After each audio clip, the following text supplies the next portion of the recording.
नमस्कार इंदौर, मैं हूं आपके साथ सिमरन तिरवार। आप देख रहे हैं अभी न्यूज का 26 अप्रैल मंगलवार का बुलेटिन। चलिए देखते हैं इंदौर शहर की आज की कुछ खास खबरें। पलसीकर चौराहे पर एक बदमाश कपड़े देखने के बहाने दुकान में घुस गया और दुकान मालिक को कटार दिखाकर धमकाने लगा। दुकानदार बाहर भागा और चौराहे पर खड़े ट्रैफिक पुलिस को बुला लाया। पुलिस ने उसे पकड़कर जूनी इंदौर पुलिस के हवाले कर दिया है। मामला पलसीकर चौराहे के पास श्री कृष्णा एवेन्यू का है। यहाँ वासु डिजाइनर शॉप पर अभिषेक निवासी उषा नगर कपड़े खरीदने पहुंचा।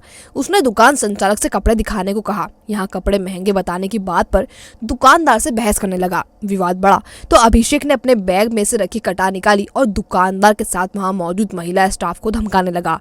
तभी दुकानदार बाहर भागा और चौराहे पर ड्यूटी कर रहे इंस्पेक्टर अयूब खान व यातायात पुलिस कर्मियों से मदद मांगी। यहाँ से पुलिस कर्मी दुकानदार के साथ मौके पर पहुंचे और घेराबंदी कर अभिषेक को पकड़ लिया। पुलिस कर्मियों ने उसे जूनी इंदौर पुलिस के हवाले किया है। उस पर आर्म्स एक्ट के तहत केस दर्ज किया गया। के दौरान क्या निकला? हम लोग यहाँ पलसीकर चौराहे पे वाहन चेकिंग कर रहे थे केवाटी 4 के साथ में। तब एक व्यक्ति बड़ी घबराहट हुए हमारे पास में आया, बताया कि उसकी दुकान में एक व्यक्ति कटार लेके घुस गया है और जो दुकान में महिलाएं हैं उनको डरा रहा है। तो उनको सूचना कि जो ज़्यादा हमें लगा कि खतरनाक मामला हो सकता है, तुरंत हम बल के साथ वहाँ पहुँचे तो देखा कि एक आदमी जो काफ़ी हट्टा कट्टा ऊँचा पूरा था वो वहाँ खड़ा हुआ था। उसका एक बैग था, उसका बैग चेक कर रहा था। उसमें जिस प्रकार से उनका कटार बताया था वही कटार उसके पास थी और आमना सामना कराया तो वो आदमी पुलिस को देख के ज़्यादा ही उग्रेसित हो गया और हंगामा करने लगा तथा भागने की कोशिश करने लगा, जिसे साथ लगाए बल को पकड़ा और फिर थाने को बल को सूचित किया। थाने के बुलाने के बाद उनके जिम्मे किया गया है। जन सुनवाई में बड़ी संख्या में लोग शिकायत लेकर पहुंचे। अपर कलेक्टर पवन जैन ने मामलों की सुनवाई की। मांग नहीं पूरी होने पर कर्मचारियों ने ज्ञापन दिया तो अवैध निर्माण कर 4 चौपाटी बनाए जाने की शिकायत भी हुई। कमर्शियल लैंड पर तहसीलदार के जबरन दबाव बनाकर हटाए जाने की शिकायत भी सामने आई है। कमर्शियल लैंड पर पड़ोसी के कब्जे से परेशान हितेश पंजवानी तहसीलदार संजय गर्ग की शिकायत लेकर पहुंचे। उनका कहना था कि गर्ग दबाव बना रहे हैं। मैं हितेश पंजवानी, मेरी शिकायत ये है कि मैं सोनवाई 53/4/2/2 में मेरे पास ज़मीन है। मैंने जिससे ज़मीन ली उससे मेरे को कब्जा लेके दिया तार फेंसिंग करके। मैं अपने कब्जे पे बैठा, मैंने दुकान बना ली, बाकायदा कंस्ट्रक्शन भी कर लिया। दुकान चलते हुए 1.5 साल हो गया है, वहाँ पे बैठा हूँ। जिससे मैंने दुकान खरीदी वो आदमी मर गया। उसके बाद अब आलोक जैन मेरा पड़ोसी, हमारी सेम दुकान है। उसको व्यापार की इतनी कंपटीशन हो गई है कि उसने अब तहसीलदार संजय गर्ग जी को मेरी दुकान पे बुला के बिना कुछ लिखा पड़ेगा दुकान पे बुलाया और संजय गर्ग जी मुझे चमका रहे हैं कि दुकान से उधर खसको। कौन है संजय गर्ग? संजय गर्ग जी तहसीलदार है। मैंने बोला सर लिख के दो, फील्ड बुक बना के दो। नहीं बोले लिख के कुछ भी नहीं दूंगा। भीड़ से हटके एक और बेटी लखवा पीड़ित रेखा बाई ने बेटी और बहू की शिकायत की। उनका आरोप है कि बेटी और बहू ने कागज चुराकर मकान का नामांतरण करवा लिया। उन्होंने अपना मकान वापस दिलाने की गुहार अधिकारियों से लगाई है। हमारे बेटा ने मकान छीन लिया हमसे, दोनों मकान हमको नहीं रख रहा है, नहीं दे रहा है। हमारा मकान कागज चाहिए हमको, हमारे मकान के। हम बहुत परेशान हैं। पहले ही लखुआ लगाया था, बस 3000 रुपये महीने की दवाई आती है। बहुत परेशानी में है। हम नहीं दे रहा है। एक अपने पत्नी के नाम करा दिया और एक नाम नहीं है, हमारे नाम का पत्नी के नाम करा दिया। इनका बस नाम है मकान में।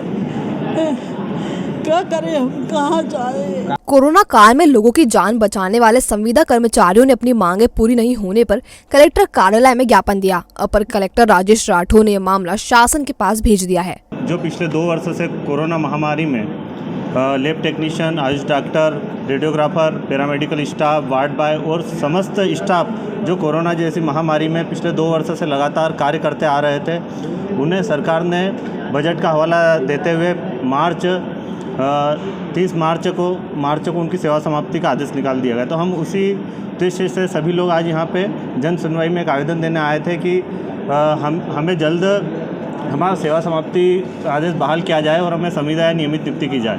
हाँ, कुछ संविदा कर्मी आए थे। ये देखिए शासन के स्तर का प्रकरण है। जो भी उनका ज्ञापन था शासन को भेज देंगे। अपर कलेक्टर पवन जैन ने बताया जन सुनवाई में ज्यादातर मामले बच्चों के हैं। इसमें परिजनों को परेशान करने की बात सामने आ रही है। ऐसे मामले में माता पिता को भरण पोषण अधिनियम के तहत भत्ता दिलवाने और समझाइश देने के कार्य किए जा रहे हैं।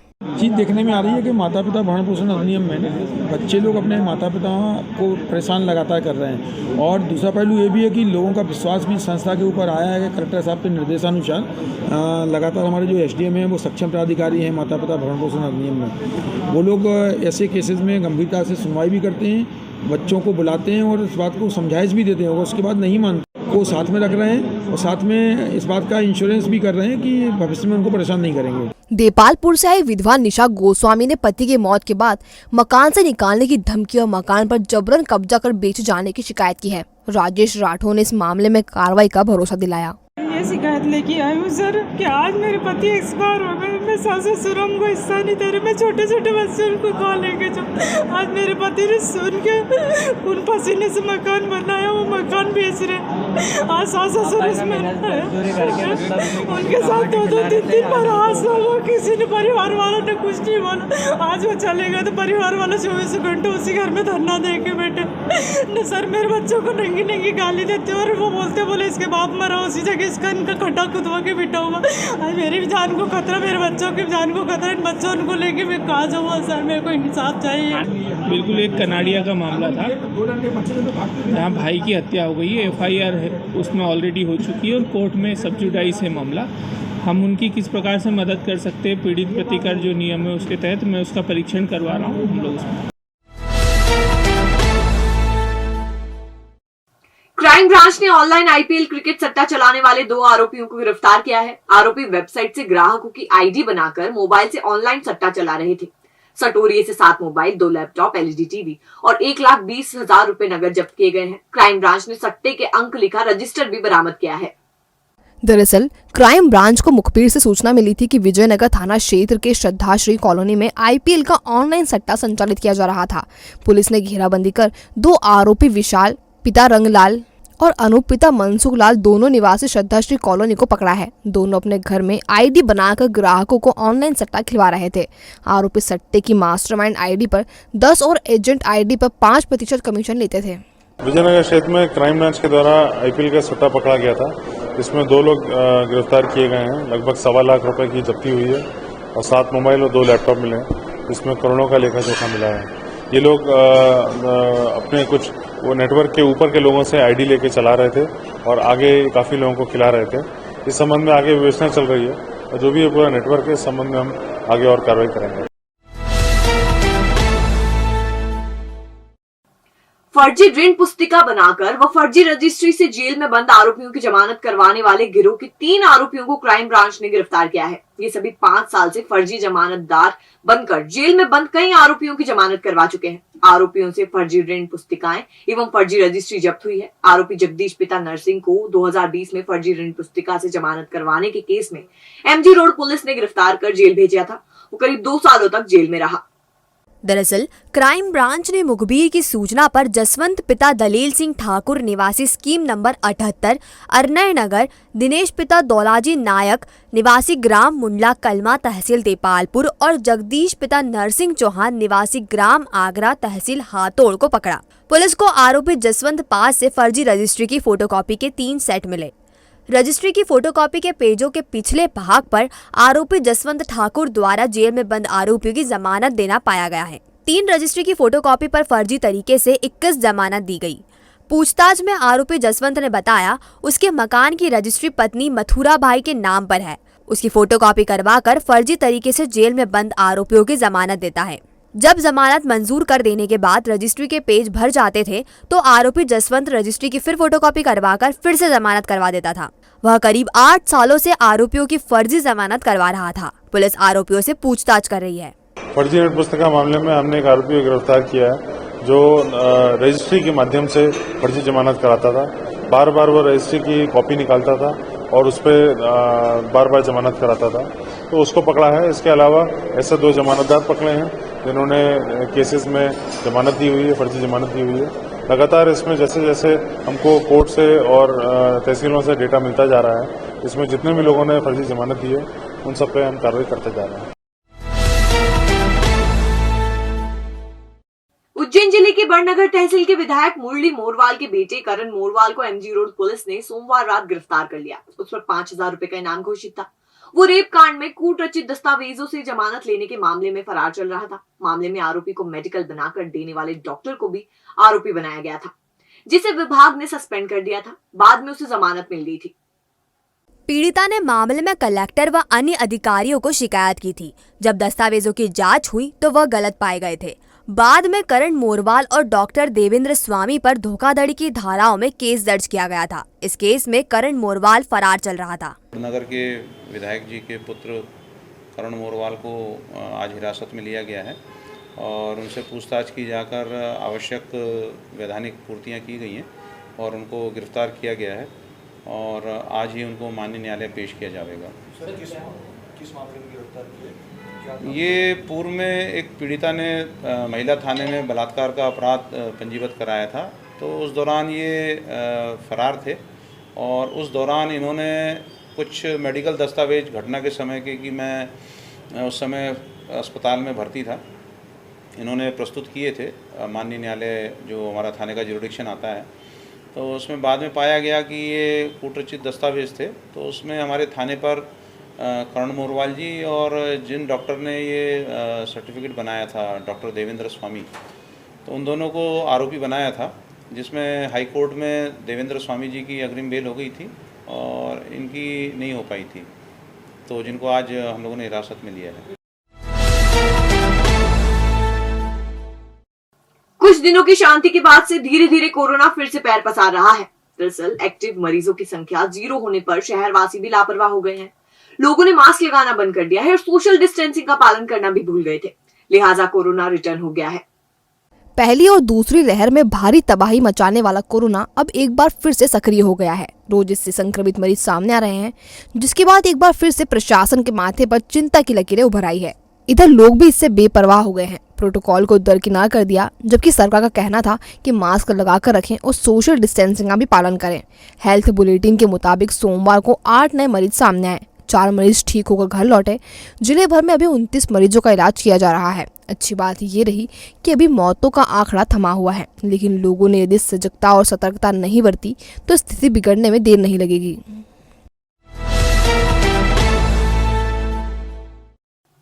कोरोना के खत्म होते डर ने वैक्सीनेशन कमजोर कर दिया है। खासकर बच्चे वैक्सीन लगवाने के इच्छुक नजर नहीं आ रहे हैं। इसके चलते कलेक्टर को अपील करनी पड़ रही है। इंदौर शहर में 12 से 14 वर्ष के बच्चों के वैक्सीनेशन की गति काफी धीमी है। लगभग 70,000 बच्चों ने ही वैक्सीनेशन लगवाया है। कलेक्टर मनीष सिंह का कहना है कि लोगों में कोरोना का डर कम हुआ है। यह भय कम होने के कारण लोग वैक्सीनेशन को लेकर उत्साहित नहीं हैं। इस वजह से बच्चों के 100% वैक्सीनेशन को लेकर समस्या जरूर आ रही है, लेकिन हम उसके लिए लगातार प्रयास कर रहे हैं। जल्दी सभी बच्चों का वैक्सीनेशन हो जाएगा। कलेक्टर के मुताबिक कोरोना के केस जरूर बढ़ रहे होंगे, लेकिन हॉस्पिटल में भर्ती होने की जरूरत बहुत कम लोगों को पड़ रही है। क्या होता है, थोड़ा लोगों में भय कम हुआ है। अभी जब भय कम होता है तो डेफिनेटली लोगों में वैक्सीनेशन को लेकर के भी जो मोटिवेशन होता है वो कम हो जाता है। वो इस वजह से इसमें समस्या हम लोग जरूर जा रही है। बच्चों के वैक्सीनेशन 100% करने पर करेंगे, हम लोग कंटिन्यूस उसमें प्रयास चल रहे हैं, हम लोग वो भी करेंगे। और वेव का मुझे अभी नहीं लगता है, केसेस भले बढ़ रहे होंगे किंतु कोई हॉस्पिटलाइजेशन नहीं हो रहा है। अभी चिंता की बात तभी होती है जब हॉस्पिटलाइजेशन होता है, नहीं तो अन्य वायरसों की तरह कोविड वायरस भी हो सकता है कि जैसे अन्य वायरस रहते हैं, तबीयत खराब होती है लोगों की, किंतु किसी प्रकार का बगैर हॉस्पिटलाइजेशन हुए ठीक हो जाते हैं लोग घरों में। हाल ही में देश भर के चुनिंदा IAS को दिए जाने वाले प्रधानमंत्री उत्कृष्टता पुरस्कार इस बार इंदौर कलेक्टर मनीष सिंह को दिल्ली में प्रदान किया गया। इसके लिए एसोसिएशन ऑफ इंडस्ट्रीज के पदाधिकारी एवं उद्योगपति कलेक्टर का सम्मान करने उनके कार्यालय पहुंचे। इस दौरान एसोसिएशन ऑफ इंडस्ट्री के पदाधिकारियों ने औपचारिक चर्चा के दौरान कलेक्टर को जानकारी दी कि शहर में कई स्थानों पर अतिक्रमण हो रहा है, झुग्गी बना ली गई है, जिसमें अनगढ़ गतिविधियां भी चल रही हैं। इसकी वजह से खरगोन और दिल्ली जैसे हालात इंदौर में ना बने, इसके लिए कलेक्टर को जांच करने की बात कही गई। कलेक्टर मनीष सिंह ने जानकारी को गंभीरता से लेते हुए तुरंत क्षेत्रीय SDM मुनीश सिकरवार को तहसीलदार राजस्व निरीक्षण पटवारी के माध्यम से जाँच करने के निर्देश दिए। बाकी सड़क पे आज 200 झोपड़ियाँ लगी हुई है। हमारा एक उदाहरण कन्वेंशन सेंटर का लीजिए। कन्वेंशन सेंटर 2 एकड़ ज़मीन पे बना हुआ, 70% उसको अतिक्रमण में आ गया। तो हमने इसलिए निवेदन करा उनसे कलेक्टर साहब से कि सर इस तरीके से हर जगह अतिक्रमण हो रखे हैं। फिर क्या होता है, नगर निगम ने शौचालय बना दिए तो वो उनके लिए और अच्छा हो गया। तो ऐसी बस्तियों को, ऐसे लोगों को जो कि अनऑथोराइज कंस्ट्रक्शन करके बैठे हुए हैं या अपने झोपड़ी लगा के बैठे हुए हैं, उनसे क्या गलत गतिविधियां भी चालू हो रही हैं, गलत लोग भी हैं। और अभी जो बीच में अपन ने सुना था कि खरगोन में या दिल्ली में या जो भी कुछ हुआ, ऐसा इंदौर में ना हो, उसके लिए हमने उनसे कि आप एक बार अपने लेवल पे चेक करा लीजिए। और अब खबरें दे दनादन। सोमवार शाम इंदौर पहुंचे प्रदेश के गृह मंत्री डॉक्टर नरोत्तम मिश्रा ने खरगोन हिंसा पर कहा, वहां स्थिति सामान्य है, दिन का कर्फ्यू हटा दिया गया है, रात का कर्फ्यू जारी है, फिर भी सावधानी रखी जा रही है। जैसे ही स्थितियां ठीक होगी, रात का कर्फ्यू भी हटाया जाएगा। इंदौर में निकलने वाले परशुराम जयंती के जुलूस को लेकर कहा, कलेक्टर और पुलिस कमिश्नर से बात की है, पूरी व्यवस्था से जुलूस निकलेगा। गृह मंत्री ने एक सवाल के जवाब में कहा, महाराष्ट्र में उद्धव ठाकरे की सरकार डगमग हो रही है, वे जैसे तैसे सरकार चला रहे हैं। खरगोन में स्थिति पूरी तरह से सामान्य है, दिन का कर्फ्यू पूरी तरह से हटा दिया है, रात का कर्फ्यू है अभी एहतियात के तौर पर, प्रिकॉशन के तौर पर, सावधानी के तौर पर है। जैसी स्थितियां और ठीक होती हैं उसको भी हटाएंगे। द्वारकापुरी थाना क्षेत्र के गुरुशंकर नगर में रहने वाली 24 वर्षीय सरस्वती उर्फ सती राठौर पिता भेरू सिंह राठौर की संदिग्ध मौत हो गई। उसकी 8 मई को शादी होने वाली थी। सुबह जब घर वाले उसे चाय पीने के लिए उठाने गए तो उसने दरवाजा नहीं खोला, जिसके बाद अंदर देखा तो उसकी लाश पड़ी थी। पुलिस ने मामले की जांच शुरू कर दी है।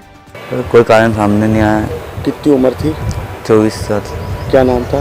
सरस्वती राठौर। सर बता, क्या कुछ शादी आदि की बात सामने आ रही है? उसकी सर 8 तारीख को शादी थी। सर ऐसा कुछ भी नहीं सर सुबह गेट लगा हुआ था, मैंने गेट खोला, चाय पीने के लिए उसको उठाया तो गेट खुला नहीं, जाली पे से देखा तो फांसी के बंदे पर लटके हुए थे वो।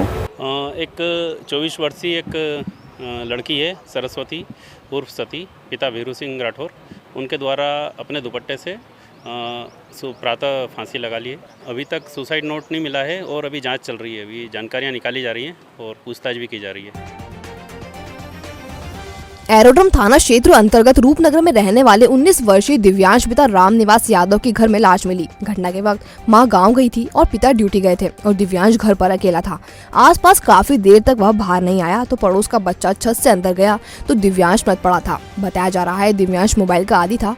पुलिस ने मोबाइल जब्त कर जाँच शुरू की है। ऐसे सब आसपास के लोगों ने जाके किसी दूसरे मकान के छत से देखने की कोशिश करी, फिर उसको आवाज़ लगाई, बच्चा नहीं उठा तो एक बच्चा अंदर गया दूसरे की छत के सहारे से, तो देखा तो वो हैंगिंग में था, मतलब बच्चा जो है। ये कल दोपहर की बात है, लगभग 12:30 बजे ये घटना हुई। इसके बाद इनके परिजनों ने आके अपने थाने पर सूचना दी, तो जाकर घटनास्थल पर देखा तो एक लड़का फांसी के फंदा दुपट्टा से बनाकर फांसी पे लटका हुआ था। बीती रात शराब के लिए घर से 200 रुपए लेकर निकले बुजुर्ग की मंगलवार सुबह लाश मिली। मृतक का नाम प्रकाश पिता किशनलाल बतेड़ा निवासी इंदिरानगर है। एक माह पूर्व उनकी 22 वर्षीय बेटी ने भी जान दे दी थी। इसी के कारण वे डिप्रेशन में थे। कारण तो क्या है कि बस कुछ नहीं, उन्होंने दारू वारू पी थी रात में, घर से मम्मी से 200 रुपये लेके गए कि मैं आ रही हूँ, उसके बाद में रात भर से नहीं आया। नहीं ऐसा कुछ बेटी का डिफरेंस था और बेटी का भी डिफरेंस है। जो बेटी ने भी थोड़े दिन पहले, 1 महीने पहले फांसी लगा लेती, 22 साल की लड़की थी वो भी, उसका भी टेंशन था। ये मामला हैंगिंग है। सामने क्या है? सामने अभी इसके परिजन से मैंने करा पूछता तो बता दें कि इनकी लड़की पहले पूर्व में पहले माँ मरी थी अन्नपूर्णा पे, वही फांसी में मरी थी, तो उन्हीं के कारण डिप्रेशन में रहकर इन्हें फांसी का वो। सुपर कॉरिडोर पर अज्ञात व्यक्ति की लाश मिली। मृतक की शिनाख्त अशोक कुमार राठौर निवासी कुशवाहा नगर बाणगंगा के रूप में हुई है। 54 साल के अशोक मकान बनाने का काम करते थे और घर से काम पर जाने के लिए निकले थे। परिजनों ने बताया वो शराब पीने के आदी थे। क्या घटना करी, क्या सूचना लगी थी आपको? फादर है मेरे। अच्छा सर, क्या हुआ था इनके? सूचना मेरे मामा के लड़के को आई थी। मेरी बुआ के लड़के को आई थी सूचना कि पापा की माँ डेड बॉडी मिली है। तो सर फिर क्या, कितनी उम्र थी, क्या काम करते थे सर? ये मकान का काम करते थे। ड्यूटी के टाइम निकले थे ना वो, तो उनके ड्यूटी के टाइम निकले और अक्सर ड्रिंक करते थे वो। ड्रिंक करते थे। हाँ आदि थे। ठीक है, सब होता क्या लग रहा है कि नशे के कारण ही? हाँ। सुपर कॉरिडोर पर एक अज्ञात लाश मिली थी, जिसकी आज उसके पुत्र अनुराग ने शिनाख्त की है। वो मतलब मजदूरी करने के लिए निकले थे शराब करने के आदी थे, इसलिए वो वहाँ पर पड़े हुए मिले थे। आज ज्ञात हो गए और उनको सुपुर्द किया जा रहा है। जल संरक्षण को लेकर गठित की गई वार्ड स्तरीय समितियों की बैठक का दौर जारी है। इसमें रेन वाटर हार्वेस्टिंग लगाने पर जोर दिया जा रहा है। नगर निगम आयुक्त प्रतिभा पाल ने बताया, शहर में और आसपास ऐसी 18 जगह चिन्हित की गई है जहां तालाब नुमा संरचनाएं हैं। इन्हें दुरुस्त करने का कार्य किया जा रहा है। इसके अलावा कुएं, बावड़ियों और तालाब की सफाई भी की जा रही है। आगामी 2 माह जल संरक्षण पर विशेष फोकस किया जाएगा, जिससे वर्षा काल में ज्यादा से ज्यादा पानी सहेजा जा सके।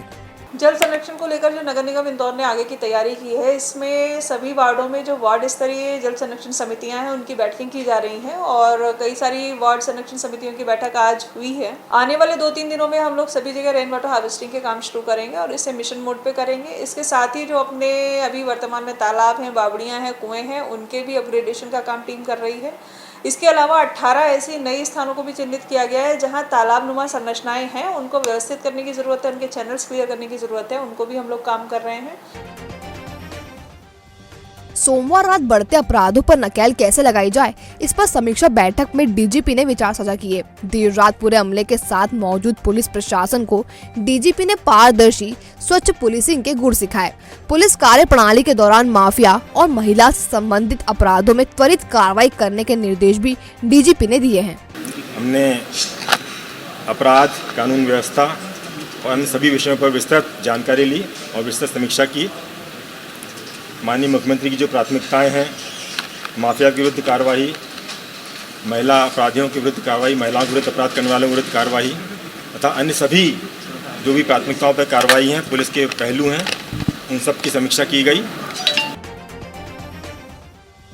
खजराना थाना क्षेत्र में नाबालिग से छेड़छाड़ का मामला सामने आया है। नाबालिग के माता पिता ने पुलिस को शिकायत की थी, जिसके बाद आरोपी को गिरफ्तार कर जेल भेज दिया गया है। खजराना थाना क्षेत्र में एक नाबालिग बच्ची के परिजनों द्वारा बताया गया कि उनकी बच्ची से एक युवक है जो छेड़छाड़ करता है।